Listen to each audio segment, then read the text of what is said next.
mendiseminasikan, menyebarluaskan pemahaman tentang budaya positif. Sebelum mulai kegiatan ini, mari kita bersama-sama berdoa agar kegiatan ini berjalan lancar, berdoa sesuai dengan agama dan kepercayaan masing-masing. Berdoa dulu.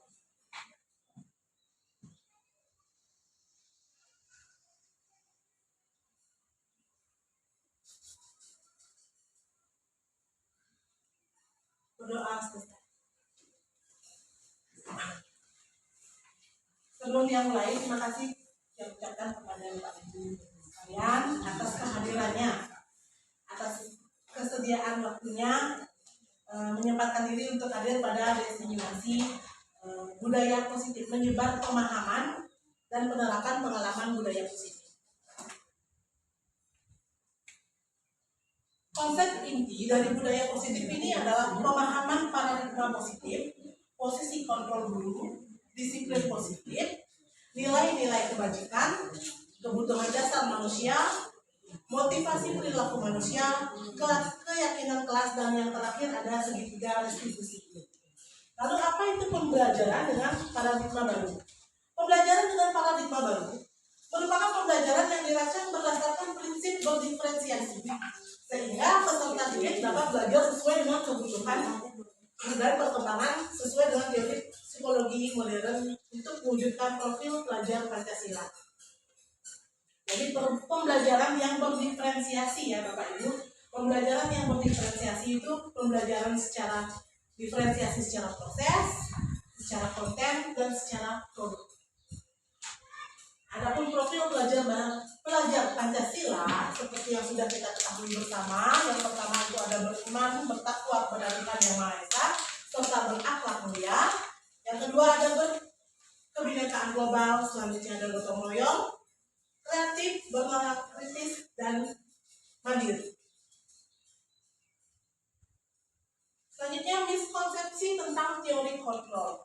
Nah, seperti yang mungkin Bapak Ibu sudah pernah ketahui, ada miskonsepsi tentang teori kontrol guru, di mana ilusi guru mengontrol murid. Guru beranggapan bahwa murid berada di bawah kontrol guru.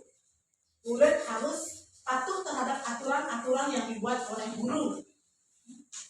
Biasanya ini terjadi ketika murid itu memberikan dirinya kesempatan untuk dikontrol. Jadi dia terbiasa melakukan sesuatu atas kontrol gurunya. Contoh sederhana, karena terbiasa dikontrol oleh gurunya, tidak usah ada dulu tiket, toh juga belum dikasih tahu sama guru. Jadi dia harus menunggu kontrol dari gurunya. Gitu.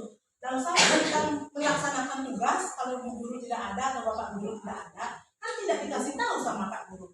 Nah itu cenderung peserta didik atau murid cenderung menunggu kontrol dari gurunya karena setelah terbiasa dikontrol oleh gurunya, harus menunggu perintah dari gurunya. Nah, jadi peserta didik yang seperti ini tidak kita harapkan, ataupun ilusi guru yang seperti ini tidak kita harapkan dalam pembelajaran yang berdiferensiasi.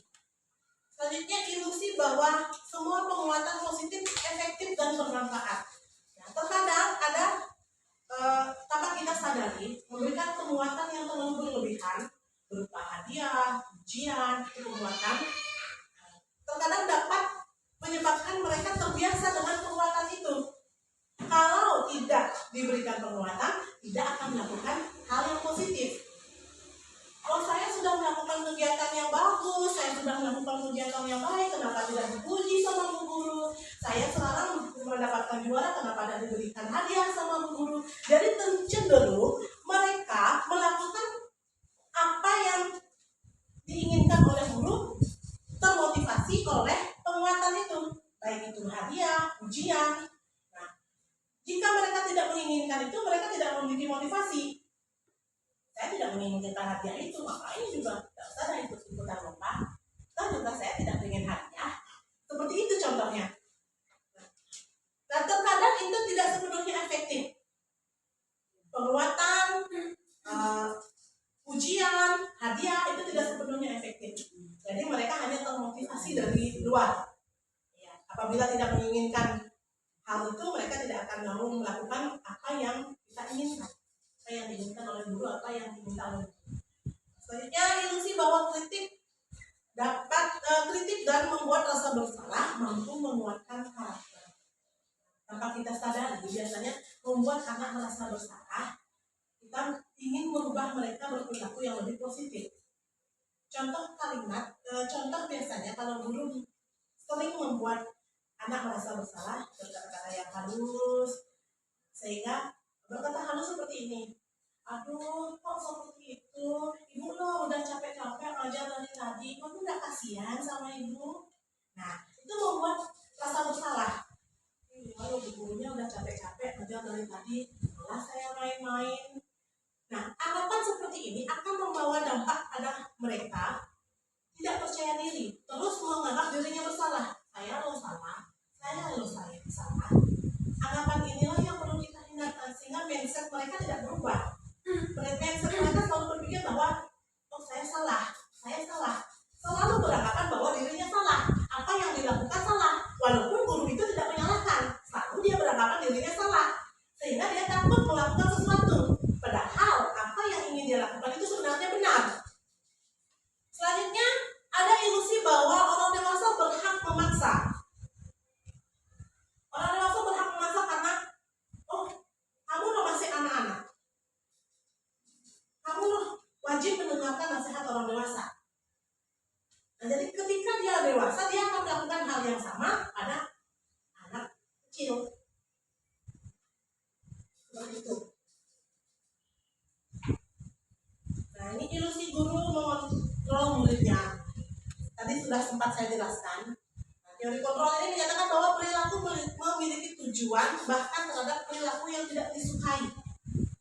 Jadi walaupun dia tidak suka, anak tersebut tidak suka, karena dikontrol oleh gurunya, akhirnya dia mau tidak mau harus melakukan. Nah, tapi sejatinya kita tidak boleh memaksakan kehendak kepada anak.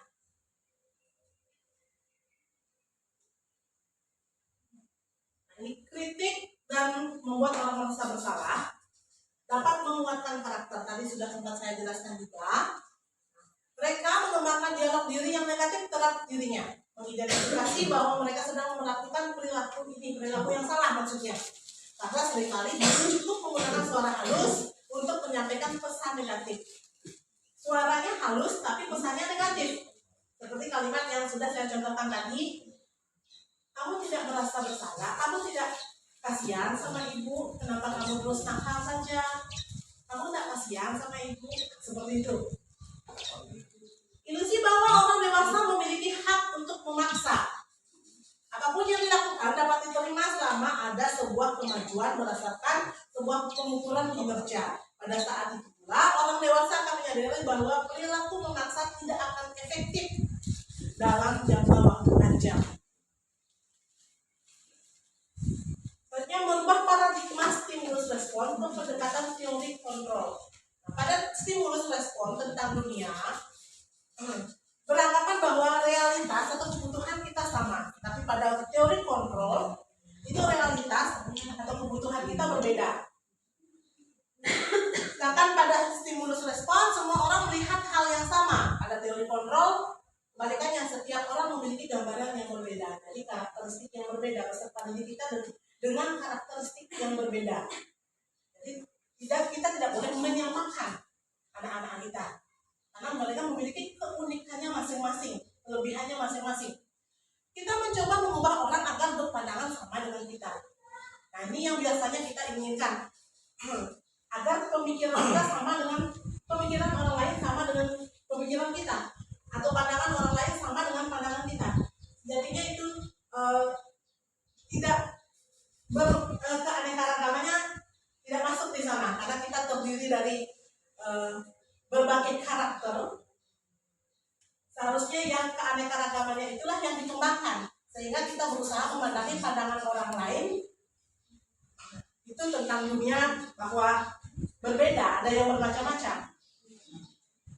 Perilaku buruk dilihat dari suatu kesalahan, sedangkan pada teori kontrol semua perilaku memiliki tujuan. Anak nakal pasti dia memiliki tujuan. Tujuannya apa? Pasti ada kebutuhan yang ingin dia penuhi dalam dirinya. Orang lain bisa mengontrol saya kalau di stimulus respon, tapi kalau di teori kontrol hanya Anda yang bisa mengontrol diri Anda. Ketika kita meminta orang lain yang mengontrol diri kita, kita tidak punya pendirian. Ketika anak mengandalkan gurunya untuk mengontrol dirinya, berarti anak tersebut tidak bisa dikatakan mandiri atau memiliki pendirian. Yang diharapkan hanya Anda. Anak itu memiliki kontrol terhadap dirinya sendiri, mampu mengontrol dirinya sendiri. Apa yang seharusnya anak itu lakukan? Selanjutnya, saya bisa mengontrol orang lain. Anda tidak bisa mengontrol orang lain. Kalau di stimulus respon, saya bisa mengontrol orang lain. Nah, ini ada, kalau menginginkan mengontrol orang lain, itu ada suatu kebutuhan yang ingin kita penuhi.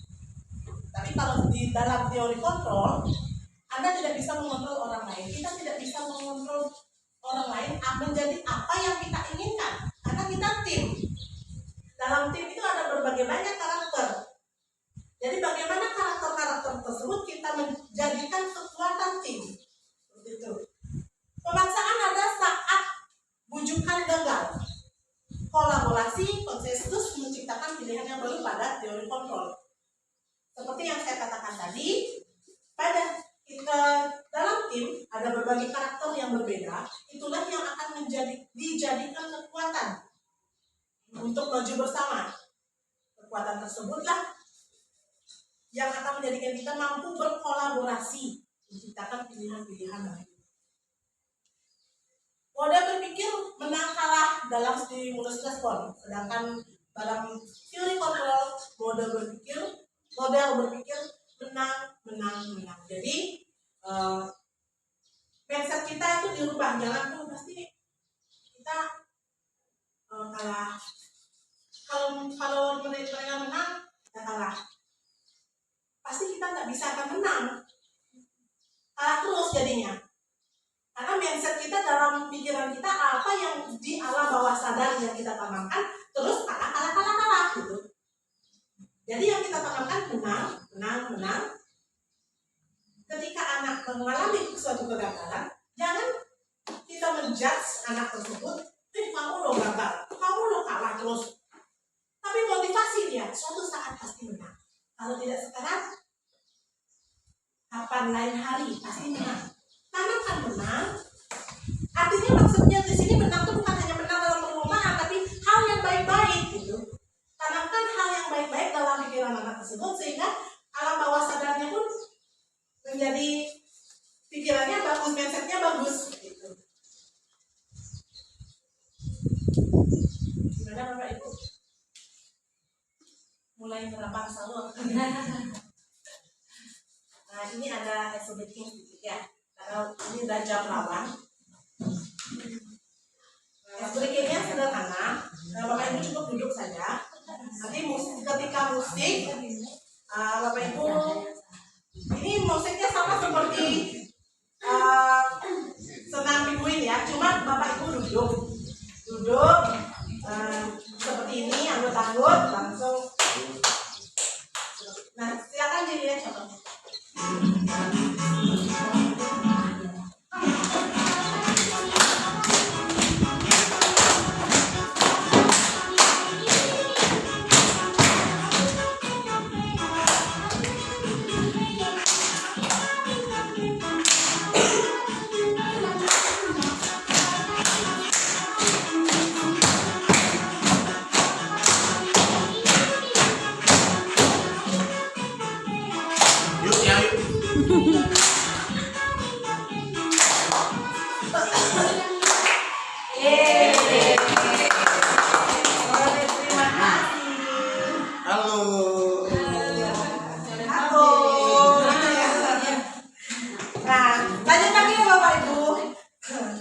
Supaya jam rawannya juga tidak lewat, Bapak Ibu juga bisa pulang dengan tepat waktu.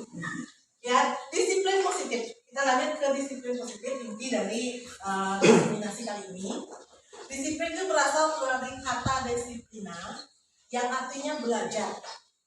Jadi disiplin itu tidak harus mematuhi aturan, tapi intinya belajar. belajar mematuhi aturan, belajar melalui kesepakatan. Disiplin mengacu pada disiplin diri yang memiliki tanggung jawab terhadap apa yang dilakukan berdasarkan nilai-nilai yang diyakini. Jadi disiplin itu adalah bentuk tanggung jawab kita. Jika tanggung jawab kita harus datang di jam 7, maka datanglah pagi jam 7. Itu bentuk disiplin. Bukan karena aturan. Kita menjalankan itu bukan karena aturan, tapi karena rasa tanggung jawab kita. Benar, Bu Jero? Iya, Bu Jero datang pagi-pagi sekali. Karena Bu Jero merasa bertanggung jawab mengajar kelas 1. Iya, Bu Jero? Jadi datangnya pagi-pagi. Selanjutnya, disiplin positif merupakan salah satu cara penerapan disiplin yang bertujuan untuk menumbuhkan kesadaran serta memberdayakan peserta didik tanpa imbalan, penghargaan atau reward, ancaman atau hukuman. Ketika peserta didik tidak disiplin, misalnya dia datang terlambat, kita memberikan dia hukuman, atau memberikan ketika mereka datang tepat waktu, sering datang tepat waktu, kita memberikan penghargaan. Itu justru tidak menjadikan mereka bertanggung jawab terhadap apa yang harus mereka lakukan dalam hal positif. Dan mereka akan menunggu, oh saya harus dihukum dulu baru saya mau datang tepat waktu. Oh saya datang tepat waktu karena saya ingin hadiah dari bu guru. Kalau saya sekarang tak diberikan hadiah, ya sudah, ngapain saya datang tepat waktu? Kan seperti itu jadinya.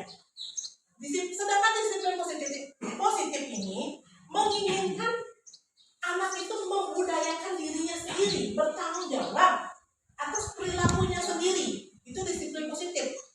Tanpa perlu ditakut-takuti, diberikan ancaman. Nanti kamu datang kelas loh kalau udah datang tepat waktu. Nanti kamu udah lulus loh kalau udah buat PR atau tidak mengerjakan tugas. Nah itu ancaman. Jadi itu motivasi dari luar. Hukuman, ancaman, penghargaan itu motivasi dari luar. Sedangkan pada disiplin positif yang ingin kita temukan adalah motivasi intrinsiknya, motivasi dari dalam diri anak. Selanjutnya, sebagai pendidik, tujuan kita adalah menciptakan peserta didik yang memiliki disiplin diri sehingga mereka berperilaku mengacu pada nilai-nilai kebajikan universal dan memiliki motivasi intrinsik dalam perubahan perilaku ke arah yang lebih baik. Jadi motivasi intrinsik, motivasi yang ada dalam diri mereka sendiri, karena mereka merasa bertanggung jawab atas diri mereka. Kesadaran, intinya kesadaran dari diri mereka sendiri. Lalu apa itu nilai-nilai kebajikan? Nilai-nilai kebajikan adalah nilai-nilai yang disepakati bersama. Nilai-nilai yang disepakati bersama, lepas dari suku bangsa, agama, maupun latar belakangnya. Jadi nilai-nilai kebajikan itu tidak tidak ada kaitannya dengan dia berasal dari suku bangsa ini sehingga dia harus memiliki nilai kebajikan seperti ini. Tidak ya, nilai-nilai kebajikan universal itu dimiliki oleh semua orang. Tidak ada kaitannya dengan suku bangsa, agama, bahasa ataupun latar belakangnya, misalnya anak di rumah latar belakang sosialnya bagaimana, itu tidak ada kaitannya. Karena itu sudah dimiliki oleh setiap orang, tinggal kita sebagai guru mengembangkan. Mereka sudah memiliki pada diri mereka masing-masing, tinggal kita sebagai guru mengembangkan, menumbuhkan nilai-nilai kebajikan itu. Lalu apa contoh nilai kebajikan dalam institusi atau organisasi? Pada profil pelajar Pancasila, nilai kebajikannya kita sudah tahu sendiri, Bapak Ibu sudah mengenal, sudah sering kita dengar, yaitu beriman, bertakwa kepada Tuhan Yang Maha Esa, dan berakhlak mulia, berkebinekaan global, gotong royong, mandiri, bernalar kritis, dan kreatif. Bapak Ibu boleh silakan sambil minum ya. Selanjutnya dari PYP, Nilai-nilai kebajikan itu diantaranya toleransi, rasa hormat, integritas, mandiri, menghargai, antusias, empati, keingintahuan, kreativitas, kerjasama, percaya diri, dan komitmen. Sedangkan 9 pilar karakter dari Indonesia Heritage Foundation itu mengatakan bahwa ada 9 nilai kebajikan universal. Yang pertama, cinta Tuhan dan segenap ciptaannya, kemandirian dan tanggung jawab, kejujuran atau amanah, diplomatis, hormat dan santun, gotong royong, percaya diri, kreatif dan bekerja keras, suka menolong, baik dan rendah hati, dermawan, kepemimpinan dan keadilan, toleransi, kedamaian dan kesatuan. Nah, itu contoh-contoh nilai-nilai kebajikan dari beberapa institusi yang bisa kita kembangkan pada siswa karena mereka sudah memiliki hal tersebut. Silakan masuk lagi. Mereka sudah memiliki, tinggal kita mengembangkan nilai-nilai kebajikan tersebut, menumbuh kembangkan.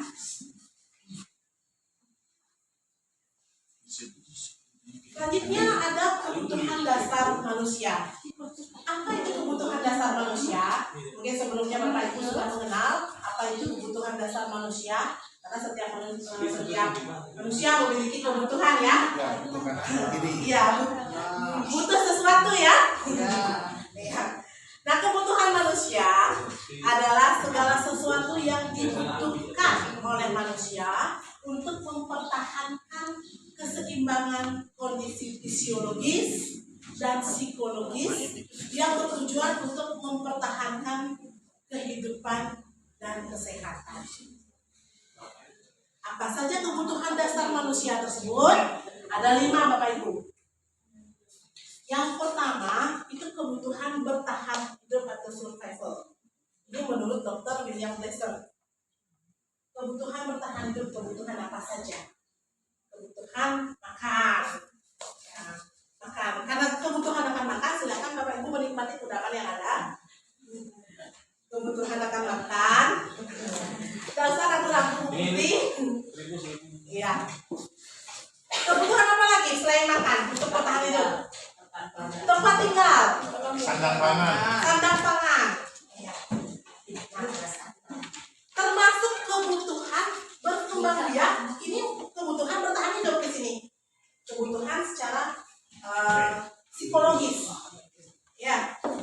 Bapak Ibu ingin berkembang biak kan? Iya, sudah. Apa ada di sini yang tidak ingin berkembang biak? Ada. Ya. Berkembang biak ini merupakan mempertahankan jenis ya. Ini bertahan hidup. Nah, selanjutnya ada kebutuhan kesenangan.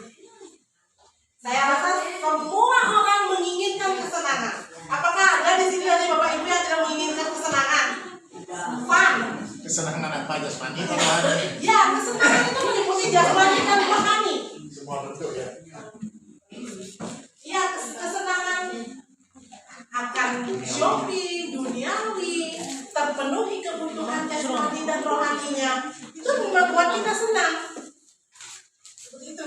Selanjutnya kebutuhan kasih sayang dan rasa diterima. Pernahkah Bapak Ibu merasa ketika Bapak Ibu memiliki suatu ide, ketika Bapak Ibu memiliki pendapat yang Bapak Ibu usulkan pada suatu forum atau dalam organisasi, Bapak Ibu punya ide tapi tidak diterima atau tidak diperhatikan oleh teman? Pernah. Bagaimana perasaan Bapak Ibu? Kecewa. Pasti kecewa, sedih. Apabila hal itu berlarut-larut, saya selalu kreatif menjadi guru, saya selalu mempunyai inovasi baru, tapi Bapak Kepala Sekolah atau Ibu Kepala Sekolah tidak pernah memperhatikan. Akhirnya apa yang akan Bapak Ibu lakukan?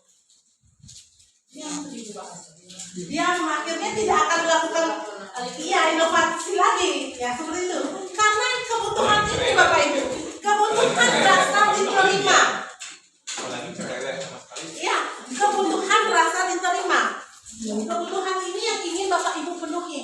Saya melakukan inovasi karena saya ingin diterima oleh rekan saya. Saya ingin melakukan, saya punya ide karena saya ingin diterima oleh teman-teman saya.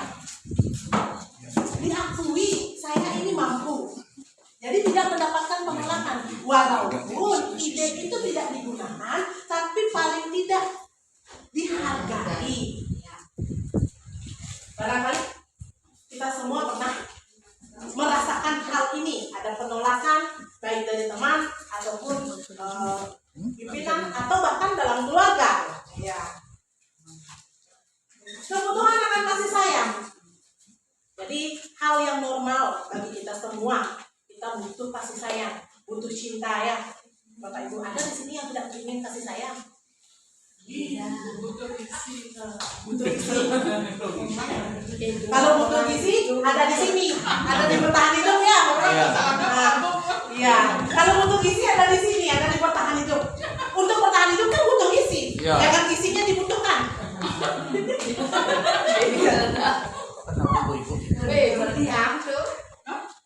Harus sedikit ada guyon. Selanjutnya, ya biar tidak tegak Bapak Ibu. Ini zat kawan. Kalau tidak saya selingi dengan seperti itu, nanti Bapak Ibu habis jajan, habis minum, Bapak Ibu ngantuk. Makanya saya selipkan butuh isi. Iya. Nah, kalau di butuh gizi mungkin Bung Ade sudah terlewatkan tadi. Itu ada di kebutuhan dasar hidup bertahan hidupnya. Ya, itu butuh gizi kita untuk bertahan hidup kan memang butuh gizi. Gizi apa saja? Lalu butuh apa saja? Ya butuh secara jasmani dan rohani juga di sini termasuk kebutuhan berkembang biak. Lanjut, kebutuhannya selanjutnya ada kebutuhan kebebasan. Siapa yang tidak ingin bebas? Iya, pengen terbang katanya Bu Jero, pengen terbang ya. Nah, sedikit lagi Bu Jero akan bebas tugas sedikit lagi. Iya. Ini kebebasan. Bagaimana kebebasan dalam mengeluarkan pendapat? Ini yang paling sering kita rasakan.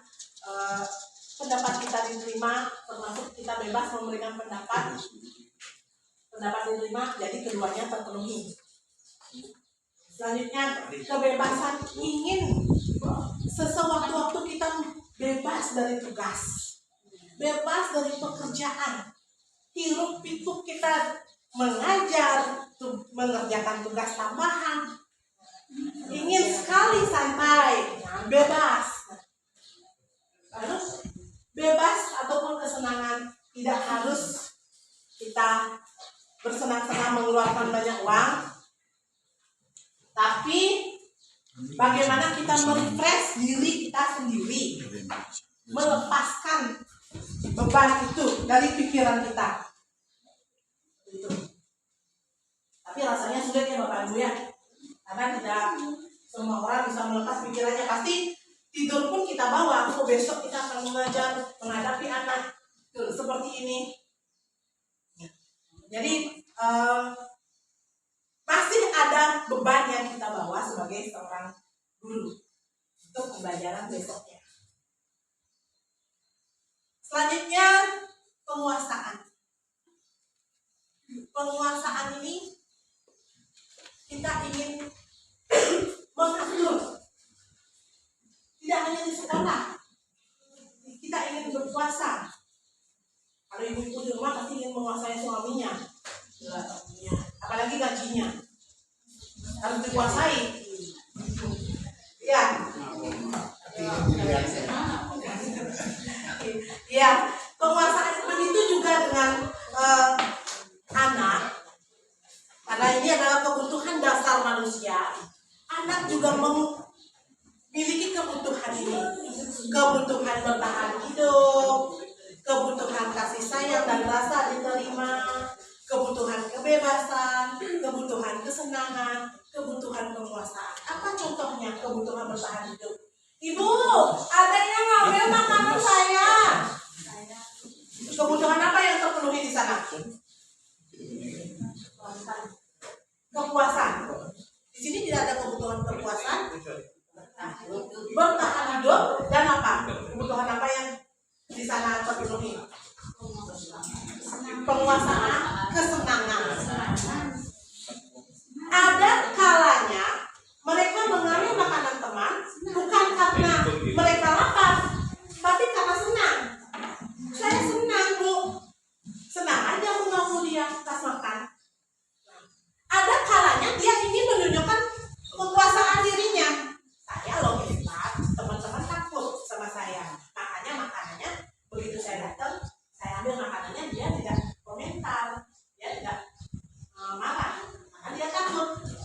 penuhilah kebutuhan penguasaannya. Berarti anak ini ingin berkuasa.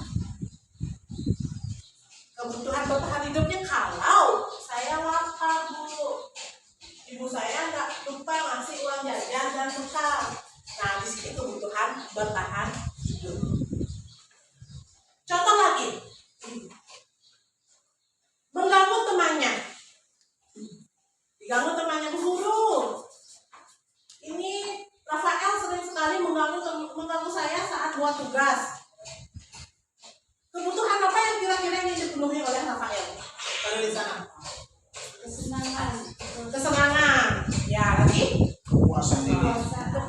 Kekuasaan. Termasuk di sana kesenangan itu termasuk kepuasan juga. Kalau dia senang ya merasa puas dia mengganggu temannya. Terus apa lagi yang dipenuhi di sana kalau mengganggu temannya? Rasa diterima.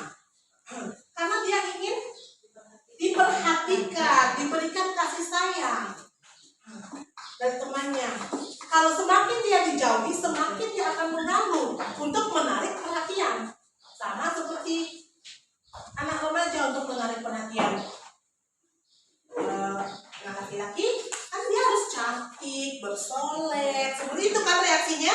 Nah sama anak-anak juga seperti itu reaksinya. Kalau dia ingin diterima tapi selama ini tidak pernah diperhatikan sama temannya, tidak diajak bermain, merasa diabaikan, dia pasti akan melakukan sesuatu yang berupa mengganggu temannya, merusak pekerjaan temannya, dan hal-hal lain yang di luar pikiran kita yang akan terjadi di kelas, yang mungkin Bapak Ibu sudah sering hadapi.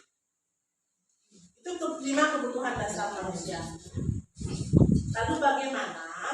Apa motivasi perilaku manusia? Apa yang memotivasi kita berperilaku?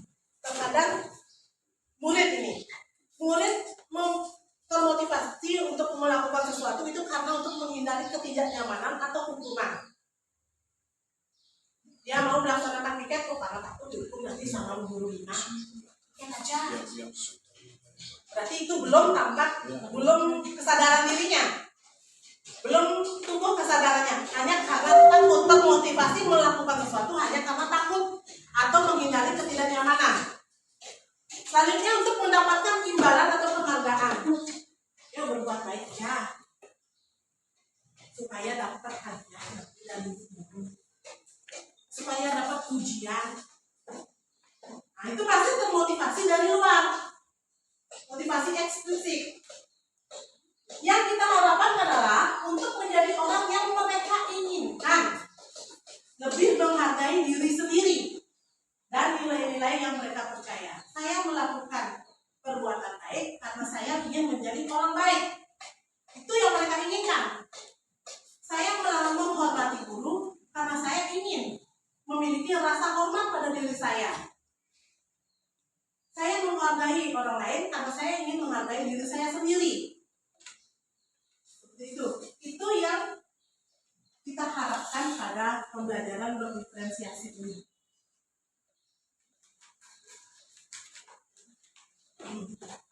Selanjutnya ada konsep disiplin dengan identitas gagal. Kalau hukuman dan penghargaan ini merupakan konsep disiplin dengan identitas gagal. Kenapa gagal? Karena hukuman ini cenderung menyakitkan, membuat tidak nyaman, murid takut hanya pada saat kita ada. Coba di belakang kita, bisa ngingkau dia nanti. Oh, udah pergi Bu Guru, seperti itu. Udah pergi Bu Guru, yuk lagi lakukannya hal yang lain, seperti itu. Hukumnya bersifat memaksa. Mereka melakukannya terpaksa karena takut hukuman. Terus murid menyembunyikan kesalahan. Selanjutnya murid menjadi rendah diri. Bagi yang trauma dengan hukuman, mereka akan diam saja. Timbul perasaan trauma. Jangan sampai dihukum lagi. Diam aja. Karena diam terus tak punya ide jadinya. Sembunyi idenya, dia pendam idenya. Gak usah ngeluarin ide, nanti takut salah. Dimarah lagi sama guru, dimarah lagi sama Pak Guru. Seperti itu. Jadi murid bermasa menjadi rendah diri. identitas gagal, yang pertama penghargaan itu tidak efektif. Selanjutnya merusak hubungan atau memunculkan sifat iri bagi teman yang lain. Ya, yang dapat hadiah saya padahal juga berbuat yang sama. Mematikan kreativitas. Karena mereka melakukan hal itu hanya untuk mendapatkan pujian atau penghargaan. Jadi mereka tidak menuangkan ide-ide mereka berdasarkan kesadaran diri mereka. Menunggu adanya penghargaan, menunggu adanya pujian, menunggu hadiah, baru mereka melakukan kreativitas. Baru mereka memunculkan ide-ide kreatifnya. Kalau tidak dapat penghargaan, ya mereka lebih baik diam. Menghukum dengan sistem ranking. Nah ini juga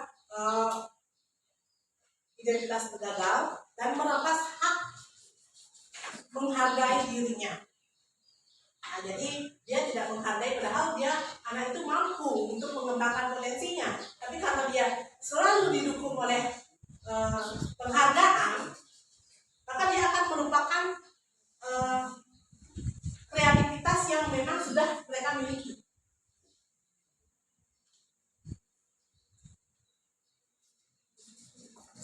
Lalu ada konsep dengan identitas disiplin sukses. Nah, konsep dengan identitas disiplin sukses itu berupa konsekuensi dan restitusi. Kalau konsekuensi ini dikatakan positif, ini penguatannya jangka pendek. Perlu adanya monitoring berkelanjutan. Anak-anak dimonitor secara berkelanjutan. Adanya stimulus, murid menghormati peraturan. Jadi kalau mereka sudah tahu konsekuensinya, mereka sendiri yang menentukan konsekuensinya, bukan kita. Mereka yang menentukan konsekuensinya. Jadi mereka secara otomatis, karena sudah mereka tahu konsekuensinya, otomatis mereka akan menghormati peraturan yang ada atau kesepakatan yang ada. Ketika kita membuat kesepakatan, mereka lah yang membuat konsekuensinya. Jika anak membuat kesepakatan, kehilangan waktu untuk merenungi. Nah, jadi kalau konsekuensi ini mereka tidak dapat merenungi apa kesalahan mereka, karena mereka akan memikirkan apa sih konsekuensinya kalau saya lakukan suatu tindakan ini. Contohnya restitusi. Kalau segitiga restitusi ini menjadikan murid bertanggung jawab untuk perilakunya.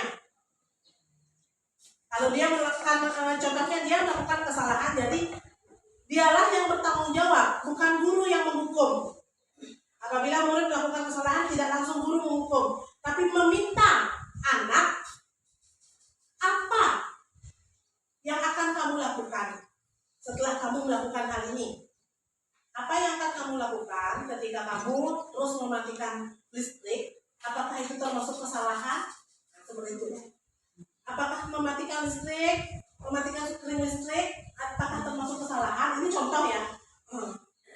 Biarkan mereka menyadari itu, apakah itu salah atau tidak. Biarkan mereka yang menyadari. Kalau mereka sudah sadar kalau itu adalah salah, biarkan mereka mencari solusinya. Lalu apa yang akan kamu lakukan? Kalau itu kamu ulangi lagi, apa konsekuensinya? Kalau kamu mengulangi hal yang sama.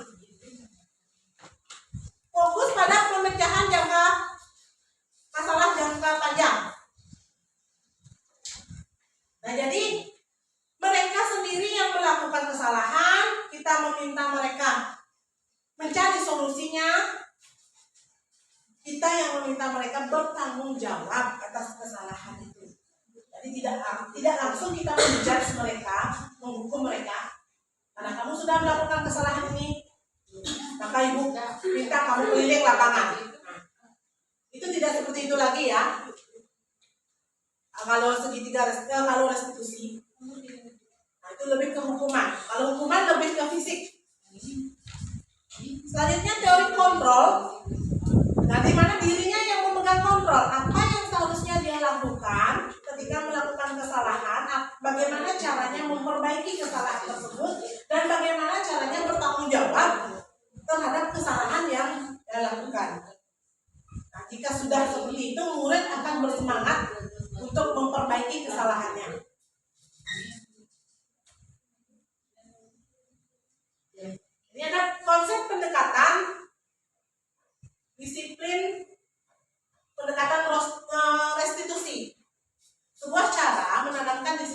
dititip pada murid. Ini adalah segitiga restitusi, di mana pengertian restitusi itu sendiri proses menciptakan kondisi bagi murid untuk memperbaiki kesalahan mereka sehingga mereka bisa kembali ke kelompok mereka dengan karakter yang lebih kuat. Ini menurut Lawson 2004. Ciri-ciri restitusi, yang pertama bukan untuk menebus kesalahan, namun belajar dari kesalahan. Selanjutnya, memperbaiki hubungan. 3, tawaran, bukan paksaan. Kita menawarkan solusi, itu maksudnya. Menawarkan solusi bukan paksaan. Kamu harus seperti ini. Kalau kaca dipecah sama siswa, jendela kaca dipecah sama siswa, artinya contoh ini ya Bapak Ibu. Selanjutnya kita langsung mengumum karena kamu sudah memecahkan kaca, coba kamu lari keliling lapangan. Nah itu hukuman secara fisik. Mereka tidak akan memikirkan apa yang seharusnya saya lakukan ketika saya memecahkan jendela kaca jendela sekolah. Jadi mereka tidak memikirkan tanggung jawab mereka, karena saya sudah dihukum ya sudah impas. Itu dari pikiran mereka. Tapi kalau di segitiga restitusi, kita tanyakan, memberikan tawaran, tanyakan pada anak. Nah kalau sudah pecah kacanya seperti ini, gimana seharusnya? Apa yang kamu lakukan? Biarkan mereka yang mencari solusinya, jangan kita. Kecuali mereka tidak menemukan solusi, kita tuntun agar mereka menemukan solusi yang tepat, bukan dengan cara menghukum, sehingga mereka bisa bertanggung jawab. Nah ini efeknya jangka panjang Bapak Ibu, bukan saat ini. Efeknya jangka panjang, lebih ke bertanggung jawab pada diri mereka sendiri. Selanjutnya restitusi menuntun untuk melihat ke dalam diri. Nah itu tadi sudah saya langsung jelaskan.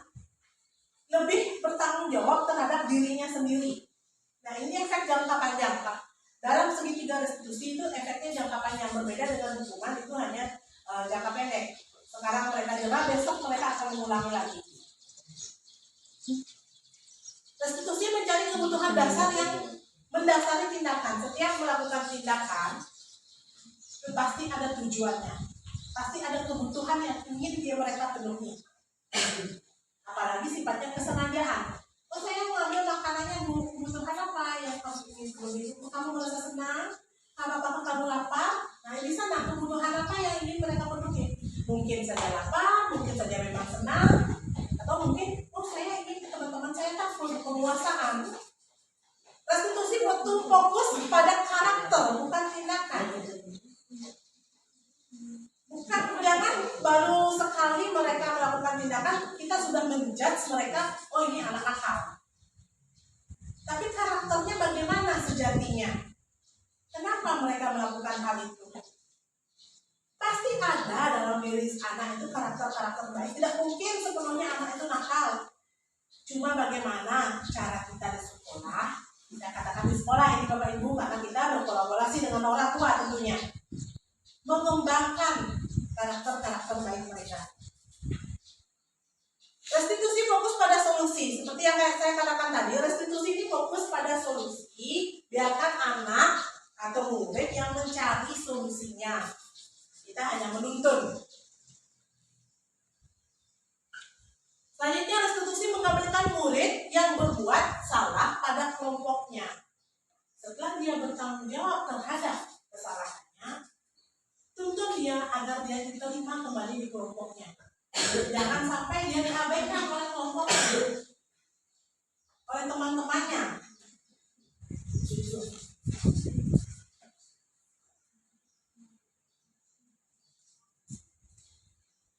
Nah ini perbedaan antara hukuman, konsekuensi, dan restitusi. Contoh kasusnya, siswa sering tidak mengerjakan PR.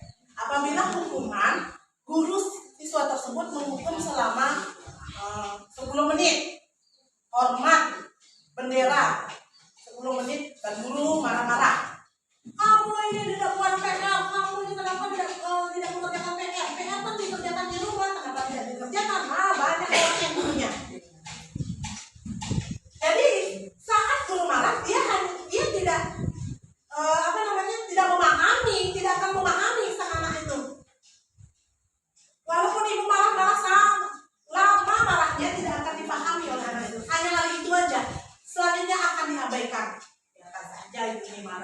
ngoceh aja. Seperti itu dalam hatinya. Sekarang marah sebentar tuh juga aku dihukum, bebas tugas. Gak usah ngerjain PR. Justru senang dia seperti itu.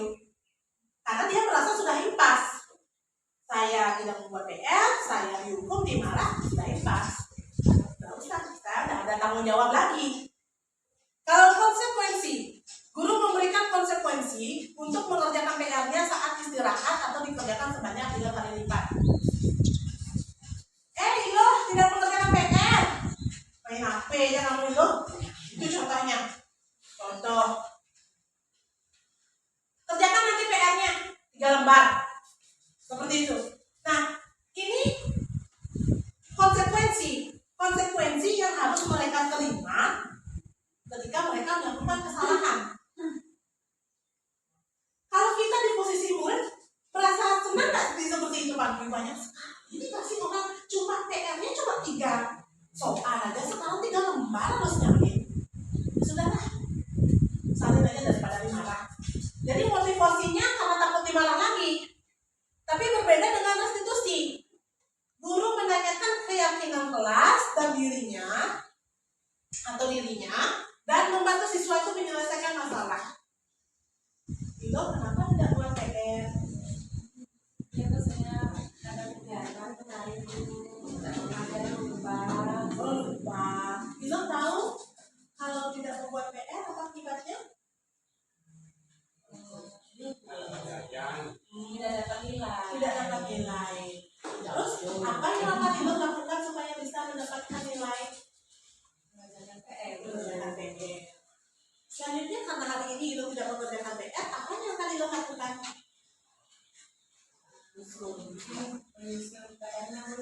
Menyusul PR-nya. Kalau menyusul PR-nya boleh saja. Lain lagi, Ibu tidak boleh melakukan hal itu ya. Sesibuk apapun di rumah, tetap PR dikerjakan dulu, baru laksanakan kegiatan yang lain.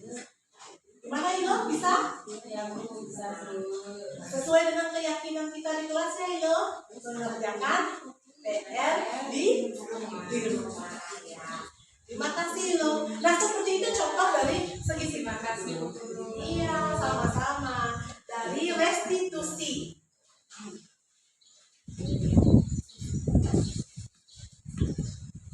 Nah ini ada restitusi, kelima posisi kontrol restitusi. Yang seperti yang tadi ada penghukum, pembuat rasa bersalah, teman, manajer, dan pemantau. Apabila penghukum dan pembuat rasa bersalah, ini restitusinya cenderung ke negatif. Sedangkan teman sebagai pemantau dan manajer ini restitusi yang positif. Bagaimana contoh penerapan 5 posisi kontrol restitusi ini? Kasusnya, siswa tidak memakai atribut lengkap saat upacara bendera. Kalau penghukum, patuhi aturan sekolah, lalu berdiri di depan barisan. Padahal siswa tersebut tidak memakai atribut lengkap. Karena dia dihukum, disuruh berdiri di depan barisan kamu. Tidak pakai atribut, tidak pakai topi, tidak pakai dasi, padahal kamu sudah tahu hari ini upacara. Selanjutnya membuat rasa bersalah. Aduh, Koman, berapa kali Ibu kasih tahu? Masa Ibu terus kasih tahu? Kamu tidak kasihan sama Ibu? Kemarin kan sudah Ibu kasih tahu, Koman besok pakai topi, pakai dasi. Besok kan kita kan upacara Sumpah Pemuda hari ini. Kok kamu gak sekasihan sama Ibu? Nah ini membuat rasa bersalah sehingga mindset anak terus dia bersalah terus. Saya salah, karena terus kita salah membuat mereka merasa bersalah. Pernah nggak kali Bapak Ibu dibuat oleh teman rasa bersalah? Aku loh, gara-gara kamu kayak gini. Gara-gara kamu cintaku ditolak tahu. Nah seperti itu. Jadi temannya merasa bersalah karena kamu yang nggak mau ngirim suratku, jadi dia nggak tahu perasaan aku. Teruslah ibu bapak ibu merasa bersalah. Terus seandainya waktu itu saya kirim suratnya, nggak telat saya kirim, Mungkin cintanya udah diterima. Tanya siapa lo?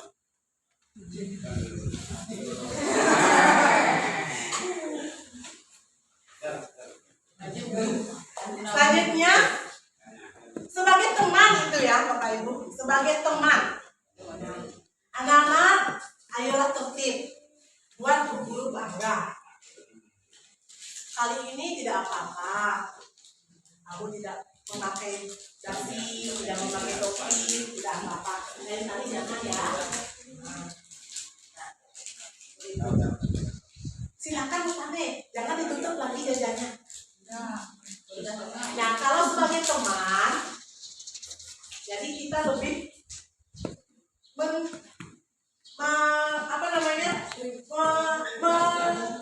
mengenal situasi mereka, perasaan mereka seperti itu.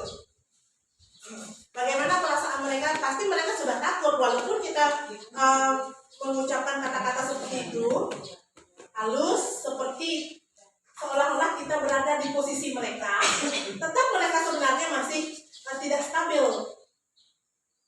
Tapi akhirnya setelah kita menenangkan, menstabilkan emosinya, ya sudah, tidak apa-apa, kali ini aku maafkan.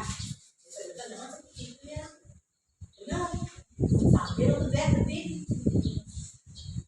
ya, sambil senyum, jangan seperti itu ya. Nah itu bukan posisi tenang, tetap itu sebagai posisi rasa bersalah atau hukum. Kalau sebagai teman, wajah kita yang tersenyum, suara kita yang halus. Tapi ini juga ada kelemahannya, seperti yang dilakukan. Selanjutnya sebagai pemantau. Kalau sebagai pemantau, kita tanyakan konsekuensinya. Nah, tadi kamu bilang, apa konsekuensinya? Karena kamu tidak memakai atribut saat upacara. Apa konsekuensinya? Biarkan mereka yang memutuskan konsekuensinya, jangan kita. Biarkan mereka yang memutuskan konsekuensi dari kesalahan yang mereka lakukan. Nah, berbeda dengan manajer. Kalau manajer, mereka akan, Bapak Ibu bertanya, apakah kamu tahu kesalahan kamu? Tanyakan apa kesalahannya. Ketika Bapak Ibu memanggil anak yang memiliki kasus karena ini memiliki melakukan kesalahan, tanyakan apa kesalahannya, biar mereka tahu dulu kenapa mereka dipanggil oleh gurunya. Apa kesalahan kamu tahu? Dari pertanyaan inilah mereka kan sadar, oh saya seperti ini, oh saya tidak memakai atribut. Kira-kira bagaimana kamu akan memperbaiki kesalahan kamu? Tanyakan solusinya.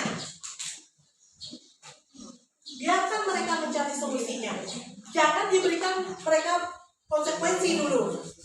Biarkan mereka mencari solusinya. Apa solusi yang terbaik sehingga mereka bisa bertanggung jawab terhadap kesalahan mereka. Terlepas dari itu, maka kita membuat keyakinan kelas. Mengapa keyakinan kelas? Mengapa tidak peraturan saja? Mengapa kita memiliki peraturan tentang penggunaan helm pada saat mengendarai kendaraan roda 2 atau motor contohnya? Terus mengapa kita memiliki peraturan tentang menggunakan masker dan mencuci tangan setiap saat? Kalau menggunakan helm itu kan peraturan. Kalau kita melanggar peraturan, hilang atau kena sanksi. Tapi berbeda dengan keyakinan. Kalau keyakinan tidak ada sanksi, karena itu kesepakatan. Tapi lebih ke solusi. Kalau mereka melanggar keyakinan, mereka yang mencari solusinya. Sehingga mengajarkan anak itu bertanggung jawab terhadap dirinya. Saya yang salah, saya yang bertanggung jawab. Saya yang mempesin ban, apa tanggung jawab saya? Itu contohnya. Biarkan kalau saya mempesin ban, dihukum mereka tidak akan bertanggung jawab.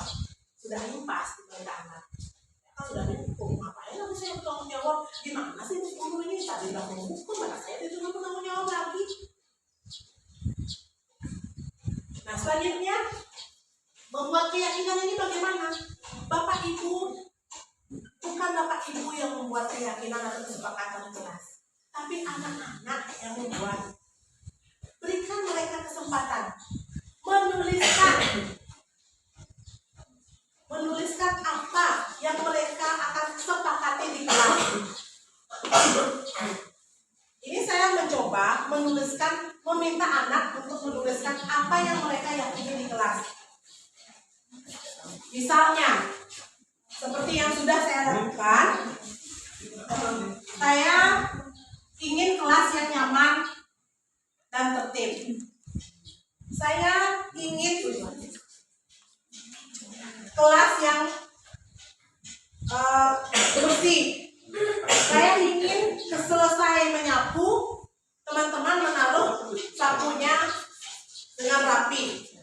Seperti itu kemarin yang saya dapatkan dari anak-anak. Saya tidak ingin ketika jam istirahat teman-teman bermain di kelas. Ada yang seperti itu. Biarkan mereka yang membuat keyakinan itu, kesepakatan itu. Karena itu tumbuh dari dirinya sendiri. Biar mereka nyaman. Ada murid saya satu yang pendiam seperti ini. Saya ingin ketika tidak ada guru, baik ada ataupun tidak, saya ingin kelas tetap tenang. Jika satu orang berteriak, yang lain akan ikut berteriak. Saya ingin satu orang saja yang memberikan komando. Dia mengatakan menuliskan seperti itu. Saya ingin satu orang yang memberikan komando, yaitu perangkat kelas. Yang lain cukup mendengarkan. Ada lagi yang seperti ini. Saya tidak suka teman yang memegang jenis kelamin. Kalau mereka tidak menuliskan itu, saya tidak tahu bahwa jam istirahat ada yang suka nyoret-nyoret jenis kelamin temannya. Dari sinilah kita berdiskusi tentang peraturan dan menyusun peraturan menjadi keyakinan. Keyakinan itu ditarikan, lalu ditempel di papan, dan saya sudah tempel di styrofoam di belakang. Terus bagaimana menentukan keyakinan? Bagaimana pembentukan keyakinan kelas? Keyakinan kelas ini lebih abstrak daripada peraturan. Artinya anak yang membuat, bukan kita. Kalau peraturan itu sudah ditetapkan oleh sekolah. Sedangkan itu berupa pernyataan universal, apa yang mereka inginkan di kelas ini, bagaimana kelas ini, ke arah mana mereka membawa kelas ini. Nah, dibuat dalam bentuk positif. Jadi tidak datang terlambat, diubah menjadi datang tepat waktu, seperti itu. Sedikit saja, biar mudah diingat. Nah, ini keyakinan kelas itu biar mudah diingat, tidak panjang lebar. Karena keyakinan kelas, kesepakatan kelas itu akan disalikan menjadi kesepakatan kelas disalikan menjadi keyakinan kelas. Terus dapat diterapkan di kelas dengan mudah. Bersedia meninjau kembali keyakinan kelas. Jadi secara kontinu keyakinan kelas ini bisa dibuat diulang kembali, ditinjau kembali dari waktu ke waktu, dan semua warga hendaknya ikut berkontribusi dalam pembentukan keyakinan kelas. Silakan tunjuk kalau memang ada. Kita lagi sedikit aja. Di terakhir di segitiga restitusi. Segitiga restitusi ini ada yang pertama, ada menstabilkan identitas. Tadi contohnya sebenarnya sudah saya terapkan langsung bersama Ibu Wido. Ketika melakukan kesalahan, kita stabilkan dulu emosi anak, stabilkan identitasnya, tanyakan kenapa melakukan hal itu, apa tujuan kamu melakukan hal itu, apakah kamu senang melakukan hal itu. Nah, seperti itu. Terus validasi tindakan yang salah. Nah, ibu tahu kalau ibu di posisi kamu juga akan melakukan hal yang sama, seperti itu. Sehingga selanjutnya menanyakan keyakinan. Kita semua memiliki motivasi internal. Jadi tanyakan keyakinan apa yang kamu langgar ketika kamu melakukan kesalahan ini. Terus apa yang akan kamu lakukan untuk bertanggung jawab terhadap kesalahan kamu. Sekian Bapak Ibu presentasi dari saya kali ini. Terima kasih atas kehadirannya. Saya karena tidak diawali dengan para mesakti, para jali, saya tidak tutup dengan para mesakti, tapi tadi diawali dengan doa. Mari kita mengakhirinya dengan doa sehingga bisa pulang dengan tenang ya Bapak Ibu. Berdoa dimulai.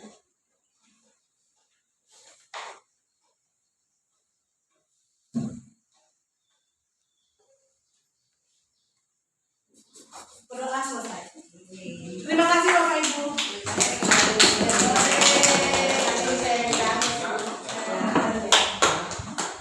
Semoga bisa diterapkan.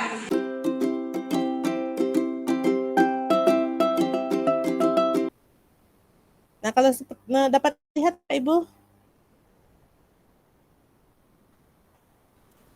Baru dapat lihat dari tadi enggak lihat. Oh, seperti itu. Aduh, maaf ya. Bapak Ibu, ini adalah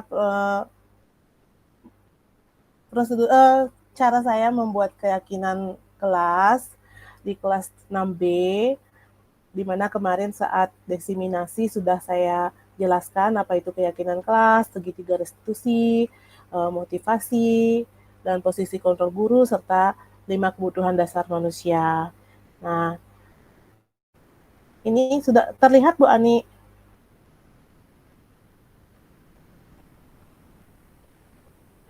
Bapak Ibu yang lain gimana? Terlihat?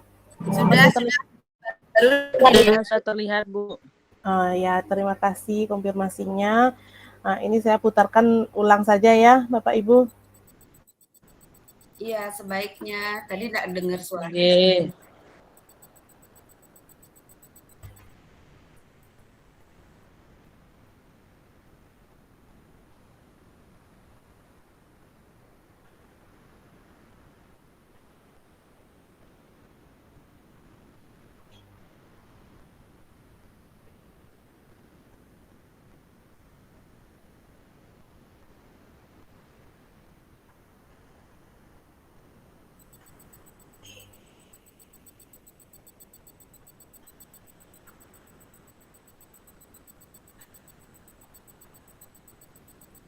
Maaf, memang tidak ada suaranya nih, Bu Lina. Nggak kedengaran ya suaranya, Bu? Tidak, kalau saya tidak. Ada suaranya ini? Di saya juga tidak ada Bu.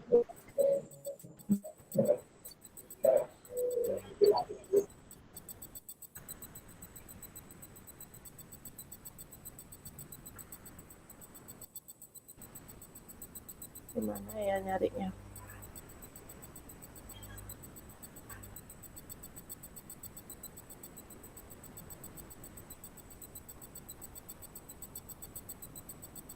Kalau seperti ini? Nah, baru. Ya, sudah kedengaran Bu.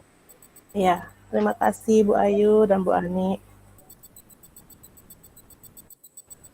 Mungkin bisa volumenya diperkeras di sana Bu Lina. Sampun maksimal niki. Full maksimal ya. Nggih. Oh, lagi enggak kedengaran?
Tidak ada suaranya, Bu Lina.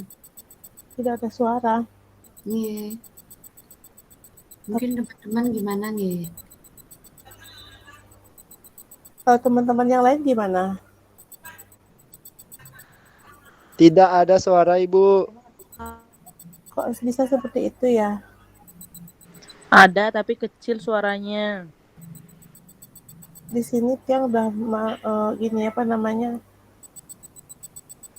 Kita selesaiin ini aja dulu. Biar nanti pas segitiga restitusi Ya. kita yang perbaiki. Bu Lina, Ya, mungkin lanjut ke diskusi aja. Mungkin Bu Lina kasih gambaran aja apa yang mau didiskusikan sebentar gitu. Ya. Oke. Oke. Baik Pak Putu, terima kasih. Oke, siap.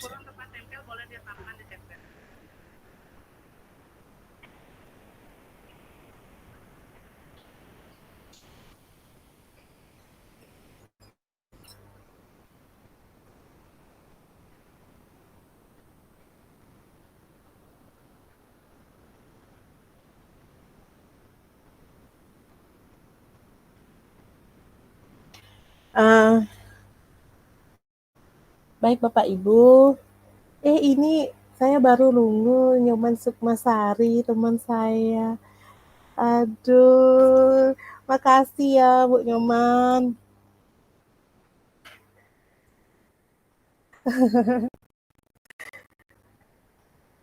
Tiang lanjut aja Bapak Ibu dengan sharing manten nggih, karena tadi videonya juga tidak terdengar seperti itu.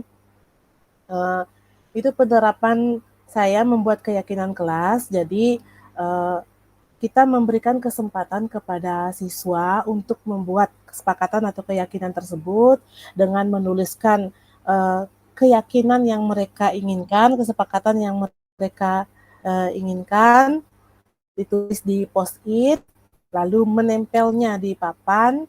Nah, dari keyakinan tersebut nanti kita akan seleksi, kita akan sarikan menjadi keyakinan kelas, di mana keyakinan kelas itu kalimatnya lebih abstrak, terus lebih sedikit biar mudah diingat dan berupa pernyataan-pernyataan universal. Nah, keyakinan kelas itu dibuat dalam bentuk kalimat yang positif. Contohnya tidak datang terlambat. Nah, jadi diubah menjadi kalimat positif, yaitu datang tepat waktu. Seperti itu Bapak Ibu. Nah, selanjutnya segitiga restitusi.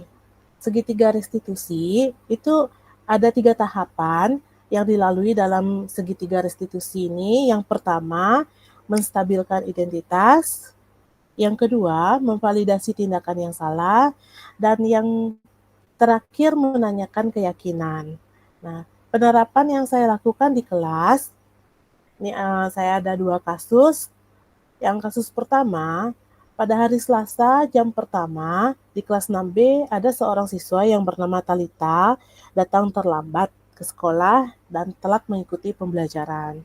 Nah, di sana saya melakukan menerapkan segitiga restitusi kepada siswa saya ini yang bernama Talita. Yang pertama saya lakukan menstabilkan identitasnya, menanyakan kepada Talita kenapa terlambat, apa yang terjadi.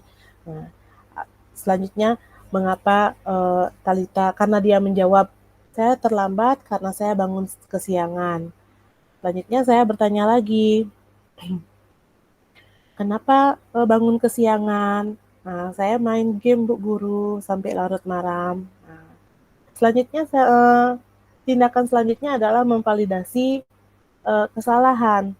Di sana saya bertanya, Talita, apakah menurut Talita tindakan itu benar atau salah? Apa yang Talita lakukan baik atau tidak?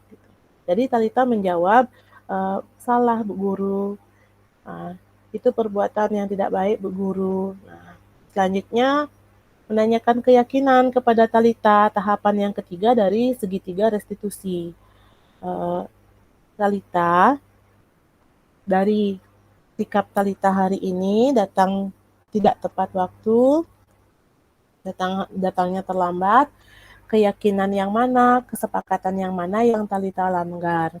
Talita pun menjawab, kesepakatan yang saya langgar adalah datang tepat waktu. Nah, untuk selanjutnya, apa yang Talita lakukan agar bisa datang tepat waktu? Saya tidak akan begadang, Bu. Jadi itu tahapan terakhir ya, Bapak Ibu, tahapan menanyakan keyakinan. Jadi ditanyakan keyakinan apa yang dia langgar dan biarkan siswa menemukan solusinya sendiri. Sehingga dia bertanggung jawab terhadap kesalahan yang dia lakukan. Seperti itu. Selanjutnya apa yang Talita lakukan? Saya akan tidur lebih awal dan tidak akan begadang lagi. Kemudian, apakah hanya cukup sampai di situ, Talita? Saya bertanya seperti itu. Tidak, Bu Guru. Untuk selanjutnya, saya tidak akan mengulangi sikap itu lagi, sehingga saya akan bisa datang ke sekolah tepat waktu. Nah, itu kasus yang pertama, Bapak Ibu. Nah, selanjutnya ada kasus yang kedua. Kasus yang kedua ini masih di kelas saya sendiri, kelas 6B, di mana siswa saya yang bernama Reni. Nah, ini senang sekali mengambil nasi milik temannya yang bernama Kesia. Nah, setiap Kesia membawa nasi kuning, Reni ini ingin mengambil nasinya Kesia. Terkadang menukar dengan mie, terkadang menukar dengan roti, atau mengambil cuma-cuma tanpa adanya menukar. Padahal saya tanyakan sendiri ke Kesia bahwa Kesia belum puas makan. Lalu saya tanyakan ke Reni dengan menerapkan segitiga restitusi. Adapun skenario-nya, saya bertemu dengan Reni di ruang kelas. Reni, apa kabar? Menanyakan kabar terlebih dahulu, yaitu menstabilkan identitas si anak. Nah, Reni menjawab, baik Bu Guru. Nah, terus Ibu lihat, karena saya melihat langsung ini kejadiannya, Reni mengambil nasinya Kesia dan menukar dengan mie. Jadi saya langsung bertanya, Ibu melihat Reni tadi mengambil nasinya Kesia ya? Reni menjawab, ya Bu Guru. Kesenangan apa? Reni senang melakukan hal itu, saya tanya seperti itu. Senang Bu Guru. Gitu. Nah, kenapa Reni senang melakukan hal itu? Karena nasinya Kesia enak. Gitu. Nah, selain kesenangan, apa lagi yang Reni dapatkan dari itu? Apakah rasa lapar Reni terpuaskan dari hal itu? Iya Bu Guru, saya kan bekalnya terbatas, jadi saya terpuaskan rasa lapar saya, terpenuhi rasa lapar saya dengan mengambil nasinya Kesia, seperti itu. Nah, selanjutnya, apakah saya menanyakan kepada Reni? Nah, di sini sudah tindakan memvalidasi tindakan, gitu. Tahapan memvalidasi tindakan.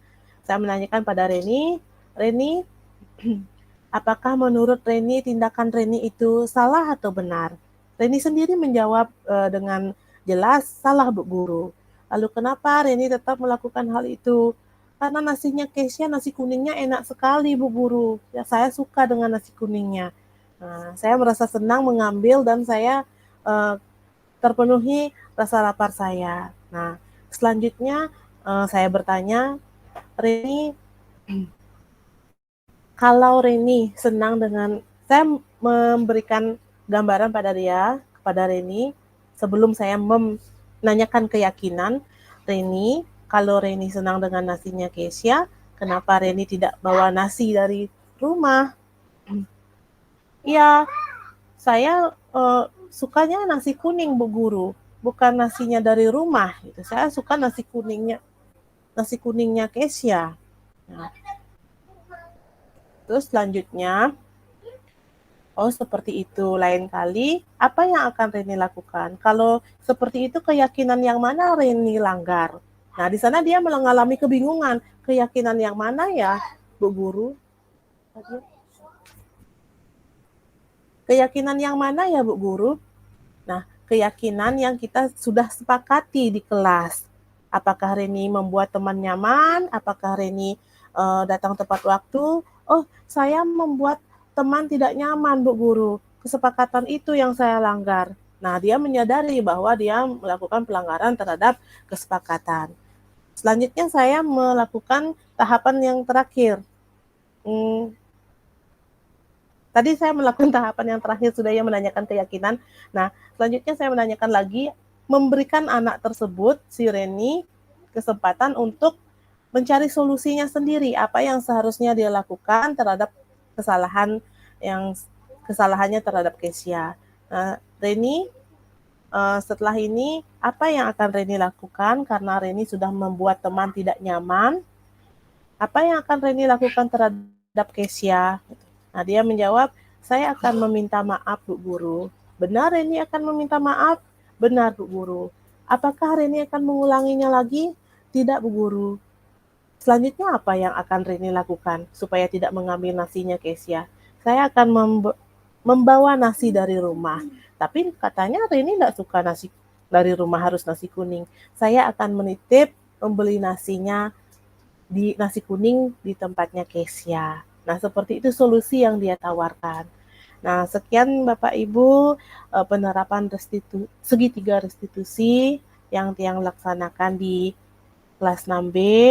Semoga Bapak Ibu juga bisa menerapkan di sekolah masing-masing atau di kelas masing-masing segitiga restitusi ini.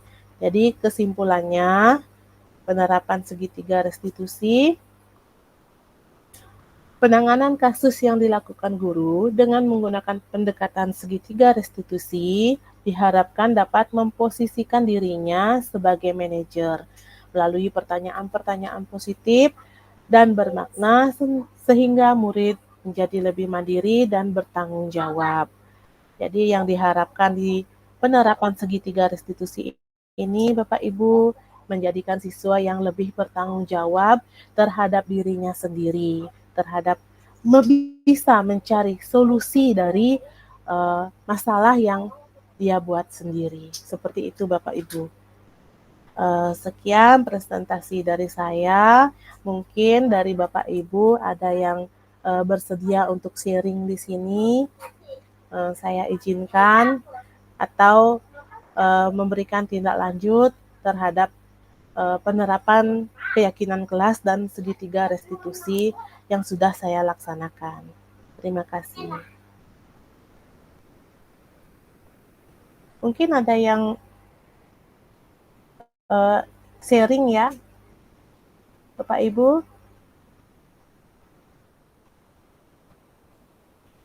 Jika tidak, bisa kita Ibu Nyoman, terima kasih. Silakan Ibu Nyoman. Iya.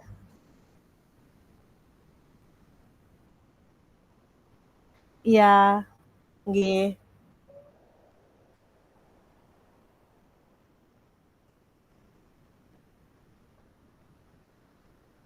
Iya.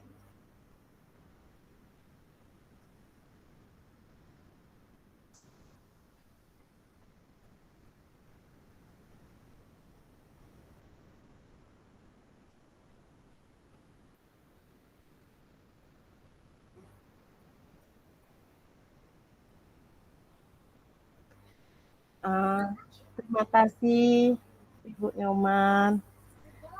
Ini masih di posisi masih di luar ya Bu Nyoman? Tiang kira masih di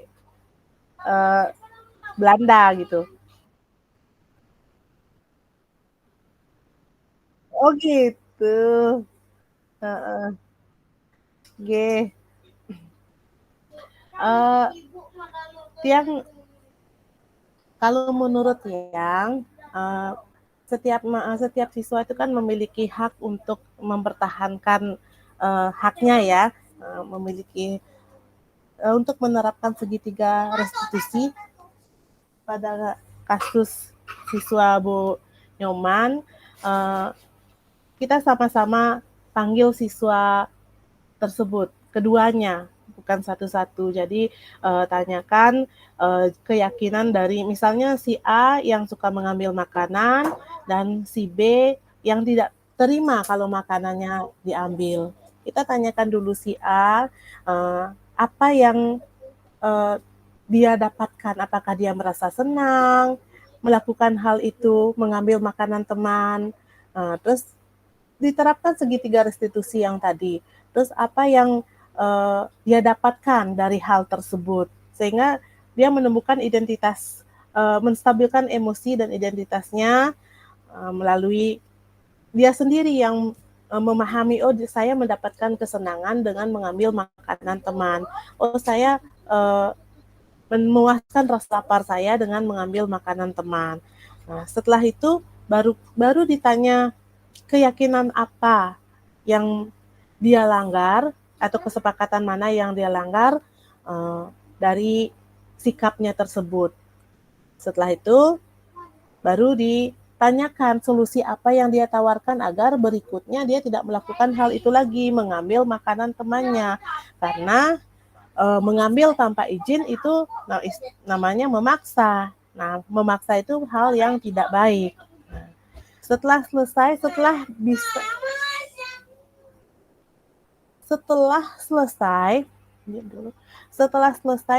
menerapkan segitiga restitusi pada si A, maka kita panggil si B.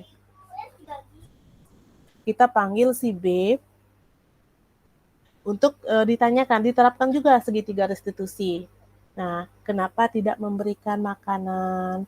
Nah, dari hal itu apa yang dia rasakan? Apakah dia merasa senang atau merasa bersalah? Bisa saja dia dalam hatinya dia merasa bersalah, tapi dia juga tidak rela kalau makanannya dibagi karena dia merasa kurang. Nah, seperti itu. Nah, selanjutnya ditanyakan kembali keyakinan dari kesepakatan yang telah kita buat di kelas, saling menghargai, saling menghormati dengan teman, yang mana kamu langgar, yang mana tidak kamu terapkan, karena kamu tidak berbagi dengan teman. Nah, setelah dia bisa menjawab itu, barulah ditanya,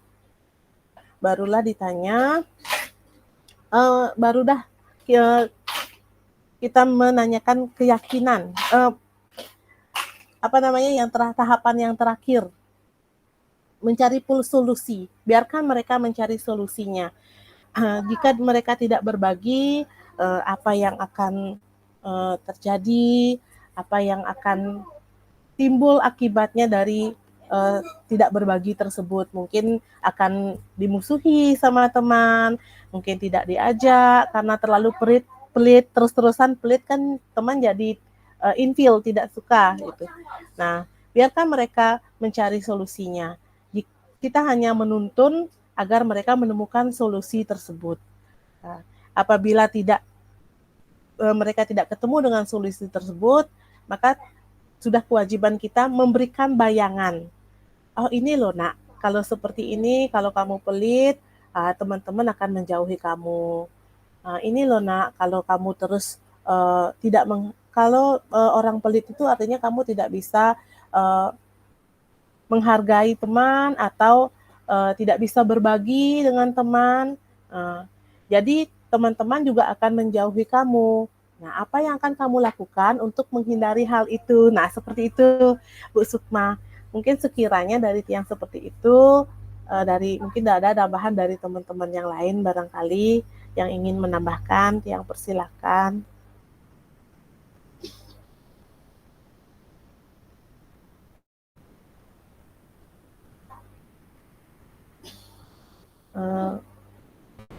Bapak Ibu barangkali tidak ada nggih. Oke.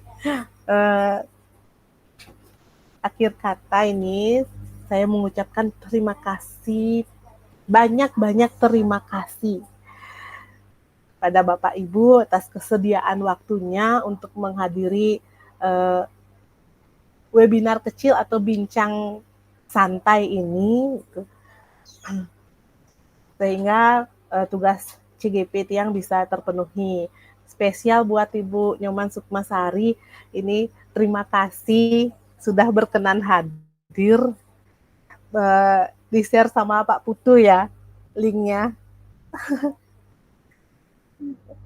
Oh iya, saya kira Ibu Sukma yang ke Belanda. Saya ingatnya Ibu yang Made gitu loh, bukan Nyoman gitu.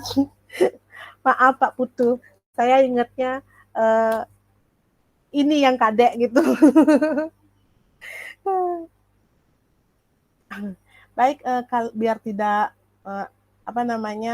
menyita banyak waktu Bapak Ibu, mari kita akhiri sharing hari ini. Sekali lagi saya mengucapkan terima kasih banyak. Selamat malam Bapak Ibu. Ya, terima kasih. Selamat malam Bu Lina, terima kasih. Malam Bu Lina, luar biasa. Semoga dilancarkan. Astungkare, terima kasih semuanya. Sama-sama. Boleh live Bapak Ibu.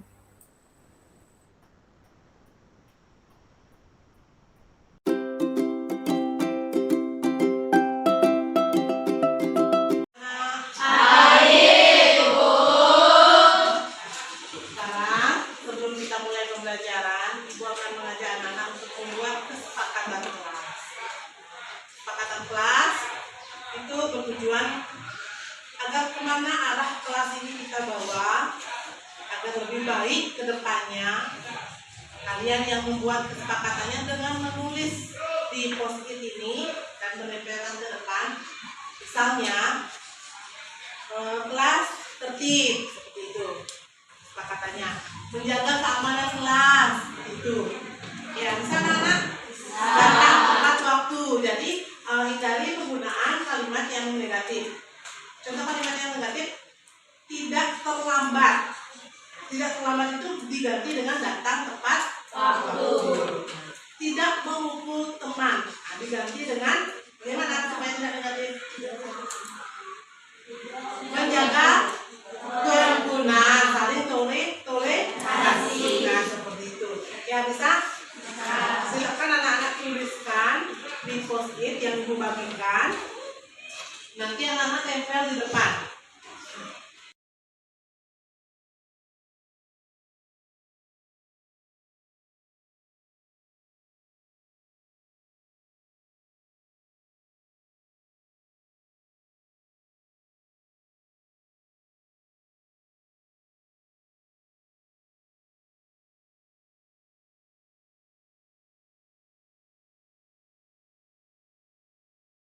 Hasil dari kesepakatan yang sudah kalian tulis, dari beberapa yang sudah Ibu baca, ini lebih banyak datang tepat waktu, saling menyayangi, dari Gus Teddy, rukun di dalam kelas, saling menyayangi, saling menghormati, rata-rata seperti itu ya, saling menghormati dan ribut saat belajar.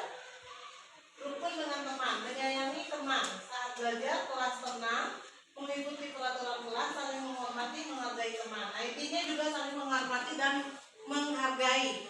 Ya, sudah dapat satu poinnya, saling menghormati, menyayangi, dan menghargai. Baru satu, poin pertama. Selanjutnya, selain kelas lain, selain kelas, yang lain dari kelas lain dilarang masuk. Nah, itu banyak yang Ibu lihat seperti itu. Kelas lain dilarang masuk. Nah, jadi untuk menjaga keamanan kelas, kelas lain jika tidak berkepentingan tidak masuk kelas ini ya. Selanjutnya, nah untuk menjaga tidak ribut di kelas. Nah, itu sama dengan ini banyak ini.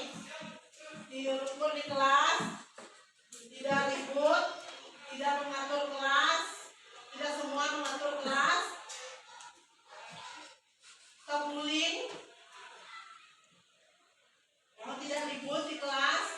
Nah, itu menjaga keamanan di kelas. Ibu salihkan menjadi menjaga keamanan di kelas. Jadi sudah dapat 3 ya. Yang pertama, saling menghormati. Yang kedua, yang kelas lain tidak masuk ke kelas ini kecuali berkepentingan. Yang ketiga, menjaga keamanan kelas. Selanjutnya, toleransi antar agama, tidak membuat keributan. Ini siapa yang punya? Oh, Reni. Kelas bersih, nyaman, damai. Melaksanakan piket kelas. Siapa yang punya? Melaksanakan piket kelas, menjaga kerukunan kelas, menjaga toleransi. Saat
sudah beristirahat.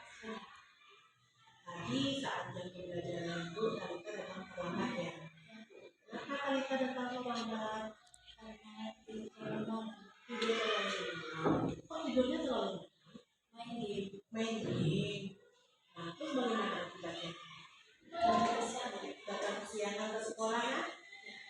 Dari sikap yang sudah Talita lakukan, kesepakatan kelas yang mana Talita datang tepat waktu. Talita tak bisa datang tepat waktu hari ini ya. Untuk selanjutnya apa yang akan Talita lakukan? Tidak main game pada malam hari gitu ya. Sekarang karena Talita sudah terlambat, apa yang akan Talita lakukan? Bertanya, bangun lebih pagi sehingga datang ke sekolah tepat waktu. Saya mengharapkan semoga kedepannya Talita benar-benar melaksanakan keyakinan atau kesepakatan kelasnya ya Talita. Terima kasih Talita.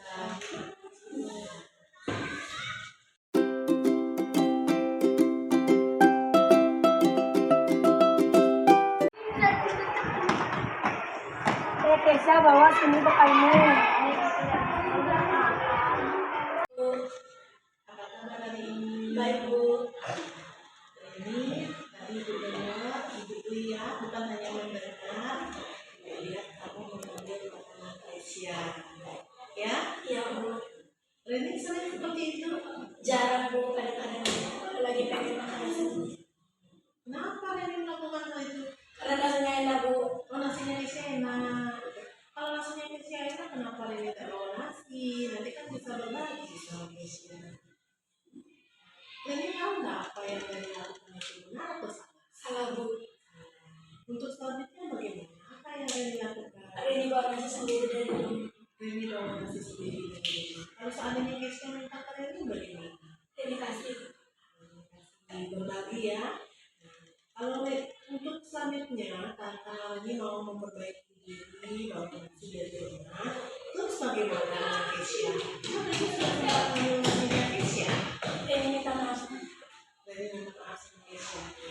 Selanjutnya Ibu harapkan Reni tidak mengulangi lagi ya. Kesepakatan apa yang Reni langgar kalau Reni mengulangi itu?